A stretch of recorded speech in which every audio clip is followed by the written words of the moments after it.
Welcome back to clean news Rajasthan की 10 फटाफट बड़ी खबरों में आपका स्वागत है। इससे पहले आप न्यूज को कहां से देख रहे हैं हमें कमेंट्स में बताना बिल्कुल न भूलें। साथ ही वीडियो को लाइक और चैनल को सब्सक्राइब भी करें।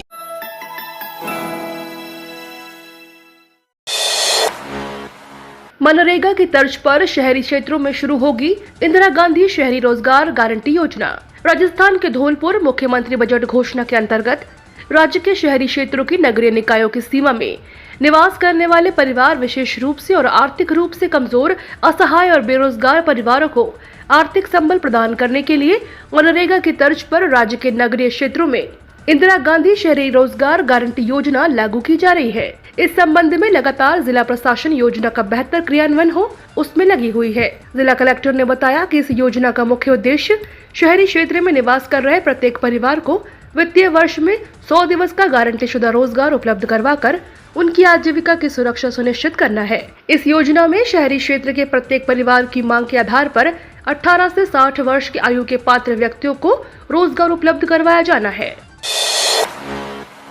राजस्थान और बिहार में बाल श्रम, बाल तस्करी, पुनर्वास को लेकर होगा नया एमओयू। राजस्थान राज्य बाल अधिकार संरक्षण आयोग अध्यक्ष संगीता बेनीवाल 4 दिवसीय बिहार दौरे पर है। पटना में शनिवार को बिहार बाल अधिकार संरक्षण आयोग और राजस्थान राज्य बाल अधिकार संरक्षण आयोग की अंतर्राज्यीय समन्वय समिति की बैठक हुई। बैठक में बाल श्रम और बाल तस्करी में लिप्त बच्चों और उनके पुनर्वास को लेकर अहम चर्चा की गई। राजस्थान राज्य बाल आयोग अध्यक्ष संगीता बेनीवाल ने बताया कि अक्सर देखा गया है कि सामाजिक और आर्थिक कारणों के चलते बिहार से बाल श्रमिकों का राजस्थान में आते हैं। आंकड़ों के विश्लेषण से सामने आया है कि राजस्थान में अन्य राज्यों से मुक्त करवाए गए बच्चों में अधिकांश बिहार राज्य के निवासी हैं। राजस्थान बाल आयोग की ओर से इन समस्याओं के निराकरण दिशा में सुझाव रखे गए, जिसके बाद बैठक में तय हुआ कि राजस्थान और बिहार के बीच नया एमओयू किया जाएगा। इसके साथ ही नोडल ऑफिस और नोडल अधिकारी नियुक्त किया जाएगा, जिससे सीधा संपर्क किया जा सके। बिहार आयोग की ओर से चाइल्ड लेबर ट्रैकिंग सिस्टम से राजस्थान को भी जोड़ने की बात कही गयी, जिससे सही समय पर जानकारी मिल सके।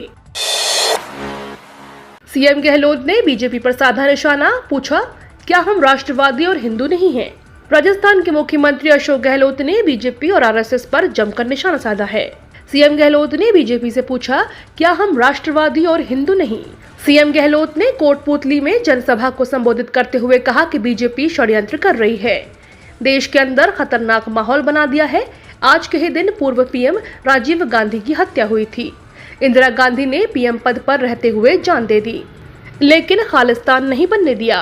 कांग्रेस का इतिहास कुर्बानी, त्याग और बलिदान का रहा है। कांग्रेस में देशभक्ति का जज्बा है, लेकिन आज देश का माहौल अलग है।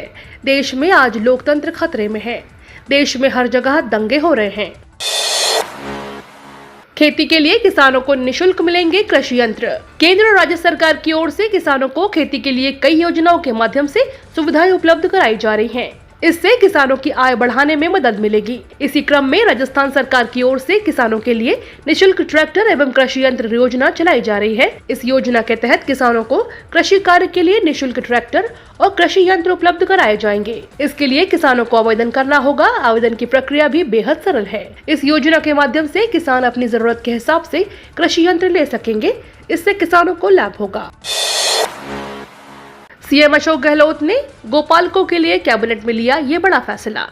प्रदेश में गोपालन और गौवंश के संवर्धन के लिए गहलोत सरकार ने महत्वपूर्ण निर्णय लिया है। गौशालाओं, नंदीशालाओं के बेहतर संचालन और आवारा पशुओं से होने वाली समस्याओं के निराकरण के लिए 7 मंत्रियों की एक मंत्रिमंडलीय समिति गठित की गई है। मुख्यमंत्री अशोक गहलोत के निर्देशों पर गठित इस समिति में स्वायत्त शासन एवं नगरीय विकास मंत्री शांति कुमार धारीवाल संयोजक और गोपालन मंत्री प्रमोद जैन भाया समन्वयक होंगे। कृषि एवं पशुपालन मंत्री लालचंद कटारिया, जल संसाधन मंत्री महेश जोशी, राजस्व मंत्री रामलाल जाट, उद्योग मंत्री शकुंतला रावत और उच्च शिक्षा एवं गृह राज्य मंत्री राजेंद्र यादव सदस्य होंगे। इस समिति का प्रशासनिक विभाग गोपालन विभाग होगा। विभाग के शासन सचिव इस समिति के सदस्य सचिव होंगे। मोदी सरकार के 8 साल, गांव-गांव जाएंगे केंद्रीय मंत्री, रात भी वहीं बिताएंगे। MYY पर रहेगा भाजपा का फोकस। केंद्र में सत्तारूढ़ भाजपा की नरेंद्र मोदी सरकार के शासन के 8 साल पूरे होने के उपलक्ष्य में सभी केंद्रीय मंत्री देश भर के गांव का दौरा करेंगे और सरकार की कल्याणकारी योजनाओं पर आम जनता की प्रतिक्रिया लेंगे। इसके साथ ही भाजपा ने हालिया विधानसभा चुनाव में अपनी जीत का श्रेय MYY यानी महिला, युवा और योजनाओं को दिया है। भाजपा के राष्ट्रीय पदाधिकारियों की बैठक शुक्रवार को पार्टी के अध्यक्ष JP नड्डा की अध्यक्षता में हुई। इसमें पार्टी ने कांग्रेस शासित राजस्थान में अपराधों की स्थिति को लेकर भी चिंता जताई। पार्टी ने बैठक के पहले 3 दिन वक्तव्य जारी किए गए। इसमें केंद्र की नरेंद्र मोदी सरकार के कार्यकाल को 8 साल सेवा, सुशासन और गरीब कल्याण बताया है। सरकार की विभिन्न जन कल्याणकारी योजनाओं का जिक्र करते हुए कहा कि इतिहास प्रधानमंत्री मोदी को दया व करुणा के प्रतीक के रूप में याद रखेगा।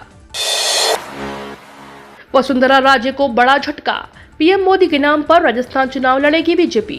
भारतीय जनता पार्टी अगले साल राजस्थान में विधानसभा चुनाव PM नरेंद्र मोदी के नाम पर लड़ेगी। इसका ऐलान शनिवार को राजस्थान भाजपा प्रमुख सतीश पूनिया ने किया। इसे राजस्थान की पूर्व मुख्यमंत्री वसुंधरा राजे के लिए एक बड़े झटके के रूप में देखा जा सकता है। वसुंधरा राजे के भाजपा के केंद्रीय नेतृत्व के साथ साथ सतीश पूनिया के साथ संबंध अटकलों का विषय रहे हैं।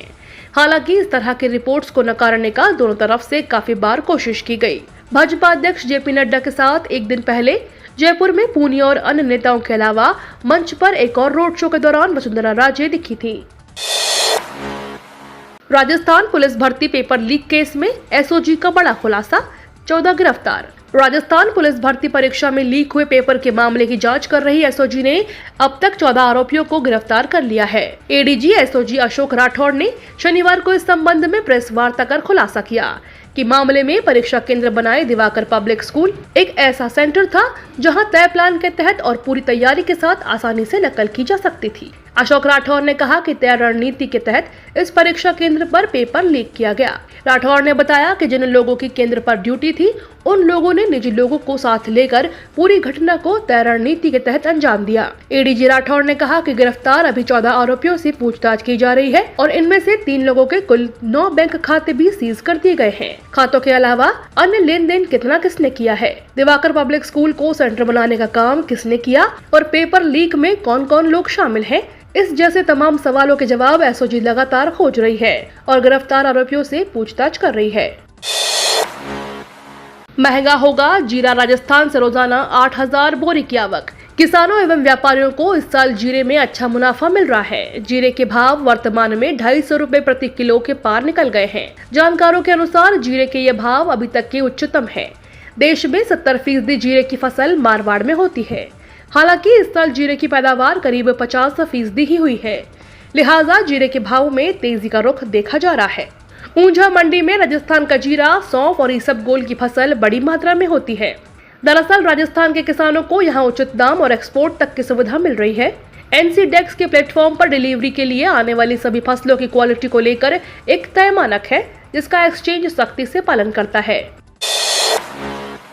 डीफिलैम्पिक खेलों में शानदार प्रदर्शन करने वाले भारतीय एथलीटों की PM मोदी ने की मेजबानी। प्रधानमंत्री नरेंद्र मोदी ने ब्राजील के डेक्सियास डो सूल में हाल ही में संपन्न हुए डीफिलैम्पिक खेल के 24वें संस्करण में भारतीय एथलीटों के शानदार प्रदर्शन पर बधाई देते हुए शनिवार को खिलाड़ी दल की मेजबानी की। एथलीटों के साथ बातचीत के दौरान मोदी ने कहा कि उन्होंने देश का गौरव बढ़ाया है। आपको बता दें कि ब्राजील में डेक्सियास डो सूल में हाल ही में संपन्न हुए आयोजन से भारतीय डीफिलैम्पिक्स दल ने रिकॉर्ड 16 पदक जीते, जिसमें 8 स्वर्ण पदक, 1 रजत पदक और 7 कांस्य पदक शामिल हैं। खासतौर पर पहलवान वीरेंद्र सिंह ने डेफिलैम्पिक में लगातार 5वां पदक जीता।